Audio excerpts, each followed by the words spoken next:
여러분 안녕하십니까? 더불어민주당 송영길 대표가 광주 철거 건물 붕괴 사고와 관련해 버스 기사가 엑셀만 더 밟았어도 살릴 수 있었다라고 말해 논란이 되고 있습니다. 송 대표는 뒤늦게 발언 취지와 달리 전해졌다며 해명했지만 야당은 물론 지역 시민사회단체에서도 비난이 쏟아지고 있습니다. 보도에 유승용 기자입니다. 논란이 되고 있는 민주당 송영길 대표의 발언은 광주 철거 건물 붕괴 사고 대책을 위한 당정협의회의 모두 발언에서 나왔습니다. 송 대표는 버스 정류장 앞에서 건물을 해체하는 작업은 위험해 보일 수밖에 없고 이에 대한 민원도 있었지만 현장 확인도 이루어지지 않았다고 지적했습니다. 그러면서 버스 운전자를 언급하는 문제의 발언을 이어갔습니다. 버스 정류장만 아니었다 할지라도 운전사의 본능적인 감각으로 뭐가 무너지면 엑셀레이터만 조금 밟았어도 사실 살아날 수 있는 그런 상황인데 하필 버스 정류장 앞에 이런 공사 현장이 돼 있으니. 이 발언이 알려지자 국민의힘 수석 대변인은 구두 논평을 통해 참사 피해자들의 가슴에 대목을 박는 2차 가해나 다름없는 망언이라고 비판했습니다. 지역 시민사회도 격앙된 반응을 보였습니다. 이로는 못할망정 이 책임을 피해자인 버스 기사님에게 돌리는 듯한 망언은 우리 광주 시내버스 노동자들은 분노를 감출 수 없습니다. 이번 사고를 통해서 이제 광주가 느끼고 있을 슬픔을 생각해 보면 도대체 이런 말이 나올 수 있는지 납득이 되지 않습니다, 사실은. 논란이 커지자 송영길 대표는 건물 해체 작업 앞에 있는 버스 정류장을 방치한 걸 질책한 이야기라고 해명했습니다. 이 사고가 커졌던 게 버스 정류장에 때문에 버스 기사님이 불가피하게 거기서 서행을 하고 정차를 하려고 하는 순간에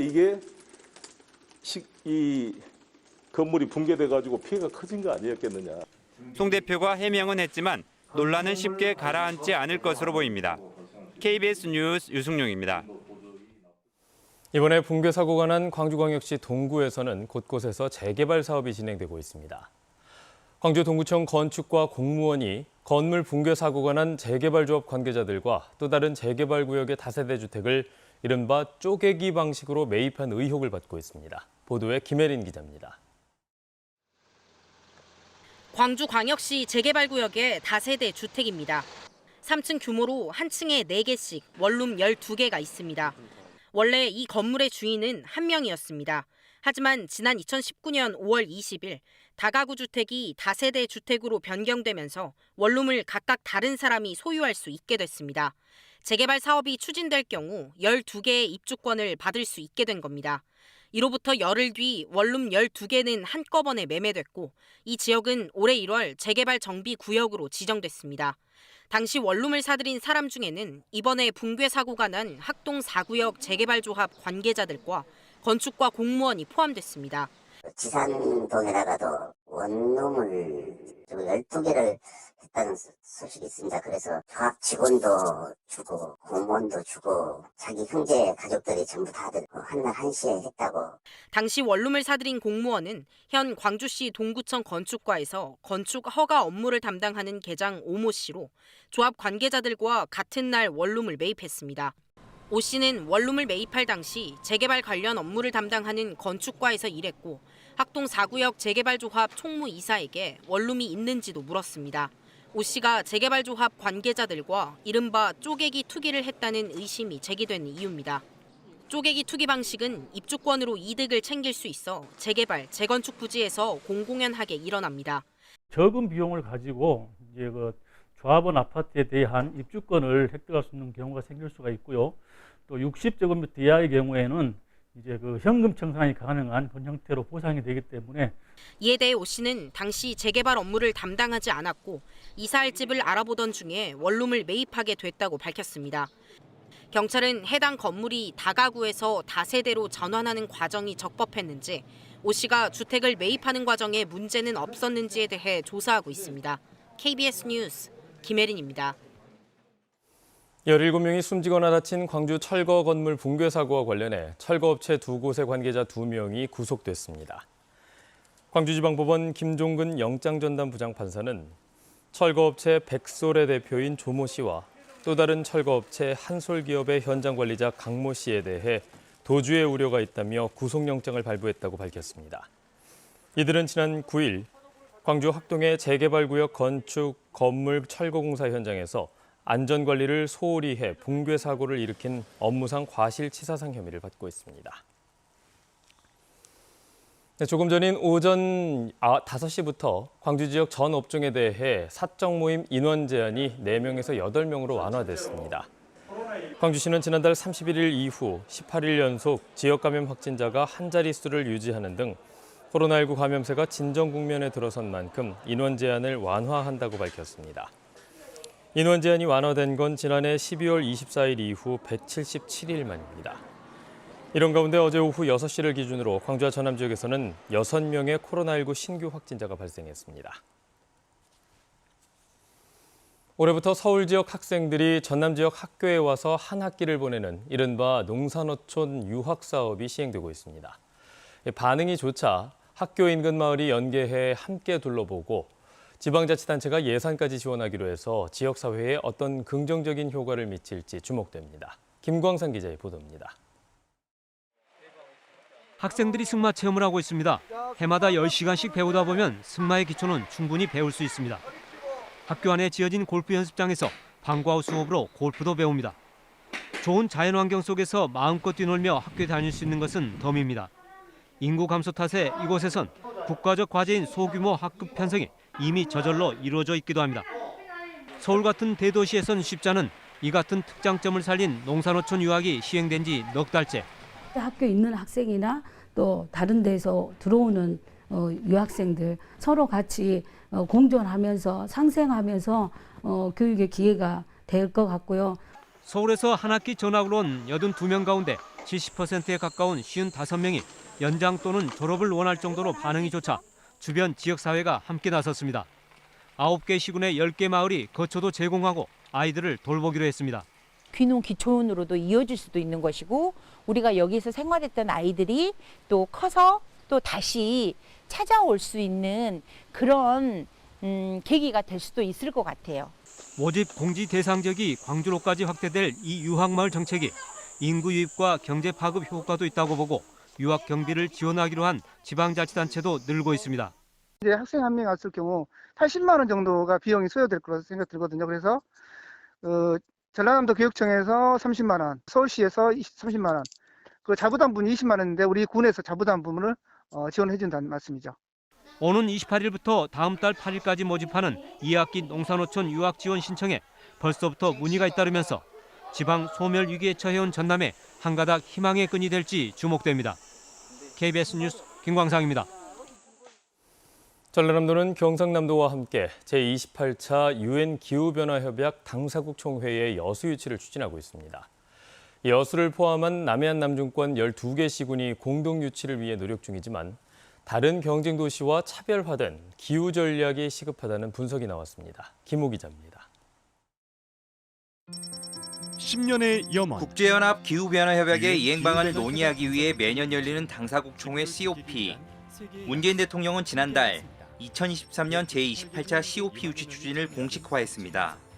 200개 가까운 국가에서 2만여 명이 참석하는 COP28의 경제적 파급 효과는 5년간 2,680억 원. 전라남도와 경상남도는 남해안 남중권 12개 시군이 여수를 중심으로 공동 유치하는 데 합의하고 노력을 기울이고 있습니다. 2012 여수 세계박람회 개최 경험과 관련 시설을 토대로 삼고 동서화합의 의미를 유치 전략으로 삼는다는 계획입니다. 부산과 인천, 제주 등도 유치전에 뛰어들었는데 남해안 남중권 유치를 위해 12개 시군이 함께 기후변화 대응 계획을 마련하고 시민들이 탄소 절감 운동에 나서는 등 차별화 전략이 필요하다는 중간 분석이 나왔습니다.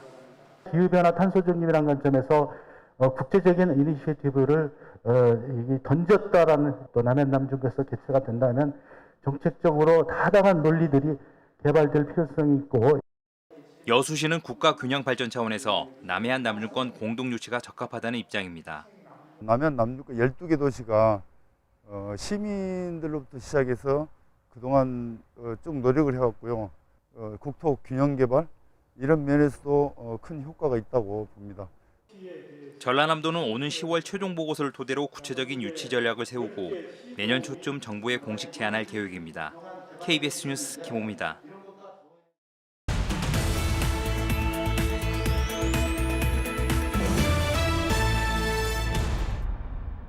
진도군이 어린이 교통안전을 위한 옐로카드 1,820개를 제작해 어린이집과 유치원 그리고 초등학생들에게 전달했습니다. 옐로카드는 운전자가 어린이를 잘 식별할 수 있도록 형광색으로 만들어진 카드로 낮에는 햇빛을 받아 노란색으로 밤에는 운전자들이 쉽게 어린이를 인식할 수 있도록 빛을 반사해 보행 안전을 지켜주는 역할을 하고 있습니다.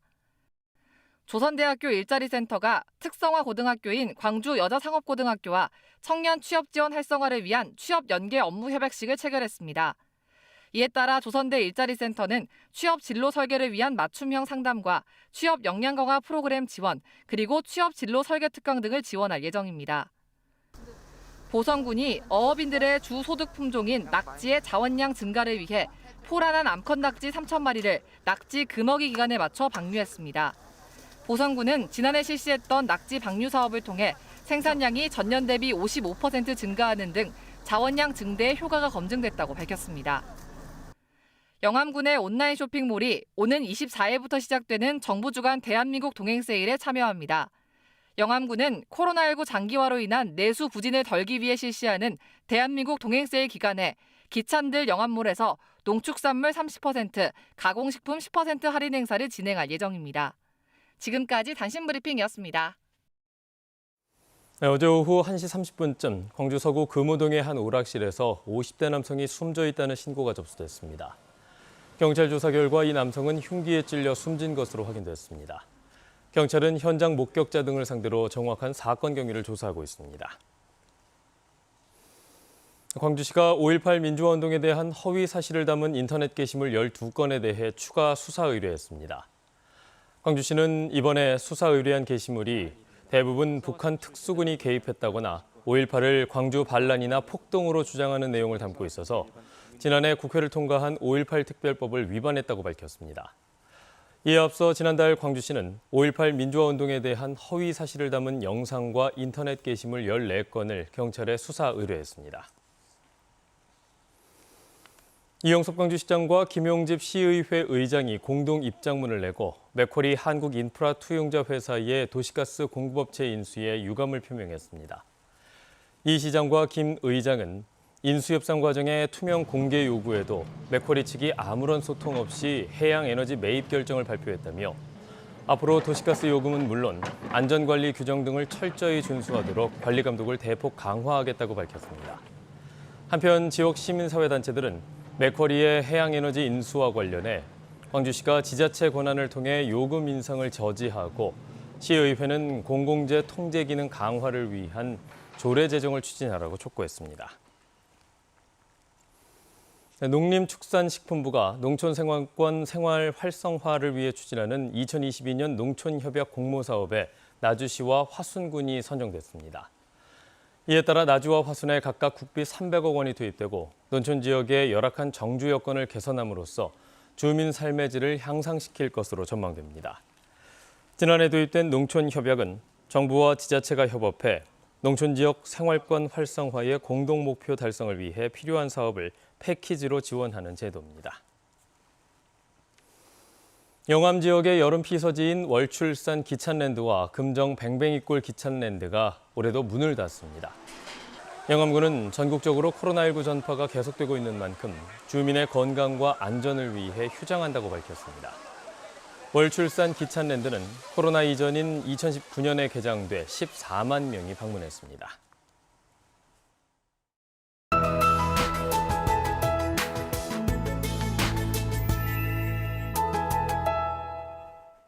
오늘도 하늘에는 먹구름이 끼어 있습니다. 흐린 하늘과 함께 일부 지역으로는 비가 약하게 내리고 있는데요.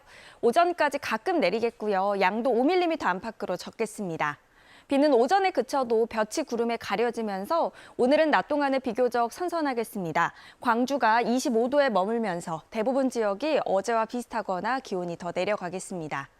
오늘까지는 흐린 하늘이 펼쳐지지만 내일부터는 다시 맑고 더워지겠습니다. 주말 동안의 한낮 기온 30도 안팎까지 올라 초여름 더위가 예상됩니다. 다음은 자세한 지역별 날씨입니다. 현재 기온 장성과 화순 19도로 대부분 지역이 어제보다 조금 높고요. 낮 최고 기온은 25도 안팎이 예상됩니다. 여수의 낮 최고 기온 24도, 순천 27도로 어제보다 낮겠습니다. 목포 24도, 진도와 완도 25도에 머물겠고요. 신안을 비롯한 그 외 도서 지역은 23도에서 24도로 아침 기온과 낮 기온의 차가 거의 없겠습니다. 바다의 물결은 전해상에서 비교적 잔잔하겠지만 모레까지 안개가 짙게 끼겠습니다. 항해나 조업하는 선박들은 주의하셔야겠습니다. 예년의 장마는 6월 23일쯤 시작이 됐는데요. 올여름 장마는 예년보다 일주일 이상 늦게 찾아올 것으로 예보되면서 다음 주에도 특별한 비 소식 없이 대체로 맑겠습니다. 기상정보 전해드렸습니다. 뉴스를 마칩니다. 여러분 고맙습니다.